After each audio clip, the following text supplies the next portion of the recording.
Yo, just letting you know real quick, new sketchbook tour, still work in progress. Instead of making that video, like I promised, you're getting a hyperfixation-fueled ramble about my D&D character.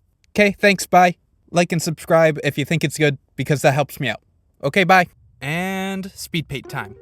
Here you can see me cut up some sketchbook doodles and put them into Procreate while I design my D&D character, my first D&D character, Wick/Wicker, but spelt stupid because it's D&D. I had a really fun time scribbling out this design. It's been too long since I've done any character design work.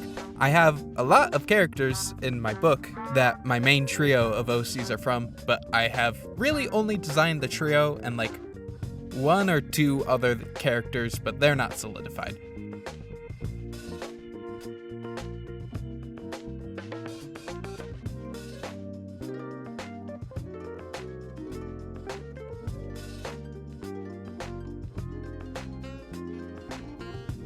Here you can see me just play around with proportions, with adjustment tools like liquefy and the resize tool, just to make everything look a bit more right. Then I got to filling in flat colors and figuring all that out. Sometimes they could get really finicky, and there's just a lot of me dropping in extremely slight variations of the same color. Like I said, my character's name is Wick/Wicker. He is a half-elf celestial warlock. The celestial part is a fun subclass I found online that really fits the vibes of his design and the aesthetics I had going with it for him and his patron. I didn't have a ton of front-of-mind inspirations for him. It was really sort of just me messing around off the cuff. But eventually, as I kept on drawing, and I saw the elf ears and eventually the secondary haircut, the hairstyle that I decided he'll have whenever he uses his magic. It'll, puff up like in a Ghibli movie and flip upwards. I realized this kid really looks like Hunter from the Owl House. And you know what? I'm fine with that. It's time to be cringe and free and pop off with character design traits that I think are fun. Part of the reason I had so much fun with this was the aforementioned popping off. I would just have ideas that I thought were cool, and then I just let go of any inhibitions and decided to just do the cool thing. Like, for instance, going along with the celestial theme, Wicker is covered in freckles that are in the shape of stars and glow white when he uses his magic. All the lore isn't fully solidified yet, and I don't want to mention too much in case members of my D&D party watch this and get spoiled. Those were part of the agreement he made with his patron, which I think is pretty neat. Essentially, Wicker's whole deal is that he comes from a dogmatic order of sorcerers, except the only problem is he wasn't born a sorcerer, did not have any magic powers. So he had to come up with some creative solutions to be able to stay with him, except that did not really work out for him. And now some years later, he's traveling by himself, at least until he meets his party. If you can't tell, the initial idea for Wicker was for a Star Wars campaign, and he was definitely a Jedi character. Another aspect of popping off, scape. Space cape. I love that space cape so much. And of course, have to give him the avatar glowing eyes when he uses his magic too. I love glowing effects so much. I wish I could say more, but we haven't even played our first game yet. I know I might be getting ahead of myself a bit with these, but I am really excited to play with this group. We have a first-time DM, so we are going to start it out as a bit of a one-shot, maybe like 1 to 3 sessions, but I'm really excited to see where this goes.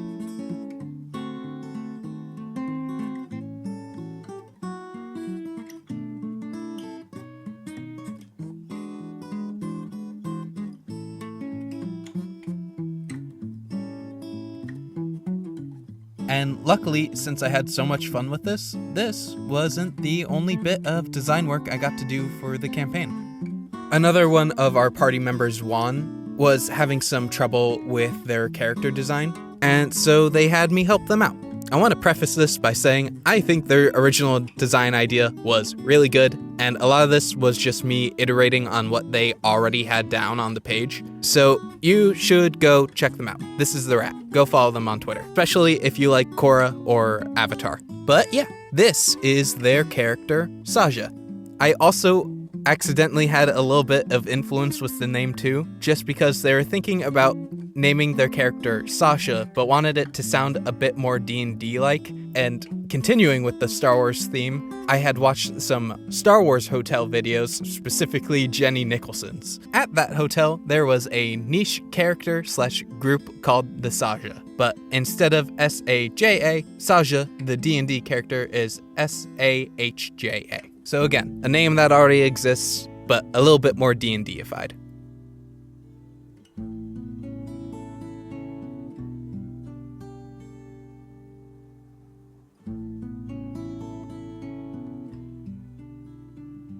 This was another really fun design to do. You can see me use a 3D model to sketch over just to get the proportions right quickly. I was much more focused on the actual design of the outfit on this, so I just wanted to give myself a little break with the anatomy and simplify that a bit for myself. And you can also see me mess around with their hair quite a bit.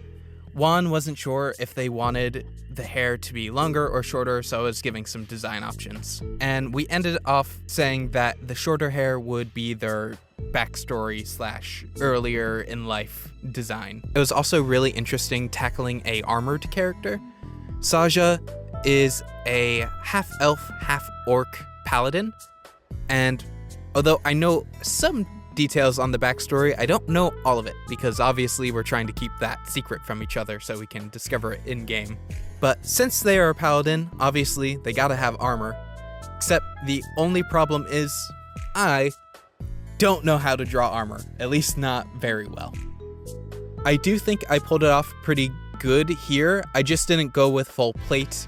I thought it'd be more fun to have some long tunic-y style garments and then have armor pieces layered over, but only the big areas, so give them some gauntlets, a breastplate, some hip armor? I don't know if that makes any sense, but I don't really need it to. And a single pauldron, because that looks cool as hell. I also have a bit more to say about their design just because I had a lot of trouble with the colors. I wasn't really sure how to lay them out, and I also did enjoy their initial palette, but I wanted to add in some reds and warmer colors just because Juan and I had thought of the idea together that our characters could have like opposing warm and cool palettes and that it'd look pretty neat. And eventually I figured out a way to do that in a way I really liked.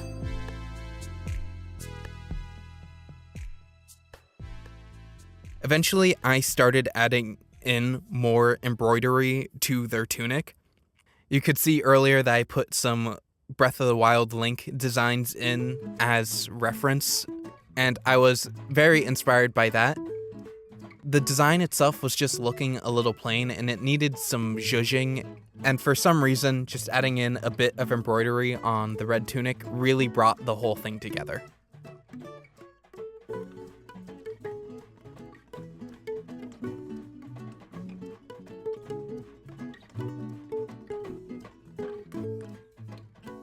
Oh, and I did this earlier, but I also had a fun idea that when they cast spells, that their scars would glow and so would the bottom of their hair. Almost like a flame.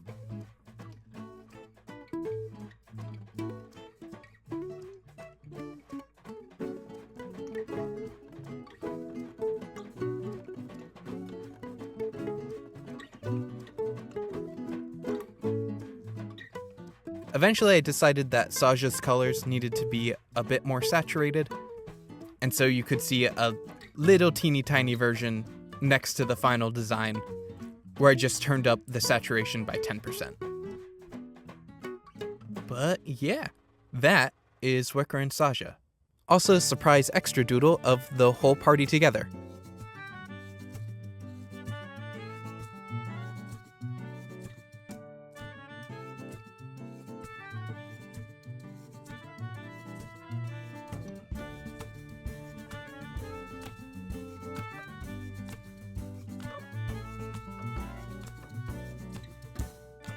The group is only 3 people. Our friend Aaron is the DM, and then Juan and I are the players. But because there's only 2 of us as players, our DM decided to have a NPC as a party member. And this is Narret. It's a bit of a oops all artists campaign, so our DM did design Narret, and they are so good. They mostly exist to bounce out the party, but they are a little chaos demon that likes to wild shape into badgers and bite people's ankles. That's their whole vibe. Narret is a druid, but they deserve to have a knife. It's what they would want.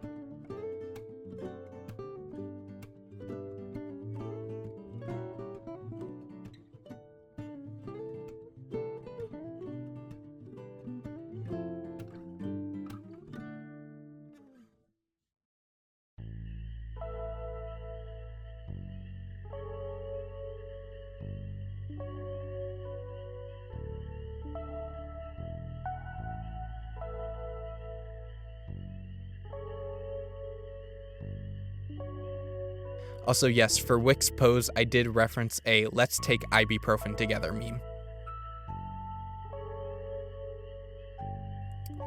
And that is the whole video. I hope y'all liked this and liked hearing a little bit about my design process and rambling about these D&D characters who I have not played yet and have not met, but care so deeply about. Thanks again for watching. I hope folks like this new format. Speed paint videos like this are a lot easier for me to put out. I am recording this video the same day I edited all the drawing footage, and it only took me like 2 hours. And I just decided to do this on a whim. So this is a lot better for me, especially while I'm at school and I don't have to comb through an hour of footage of me talking for a sketchbook video. I hope to have that out eventually, but no promises. I've learned my lessons. I'm not promising you any time frame for new videos other than that I hope to make them eventually. But yeah, that's where I'm going to leave you off for now. If you want to keep up with my art, commissions, or Redbubble shop, follow me on Twitter. That's where I'm most active. But yeah, hope I see y'all soon. Stay frosty.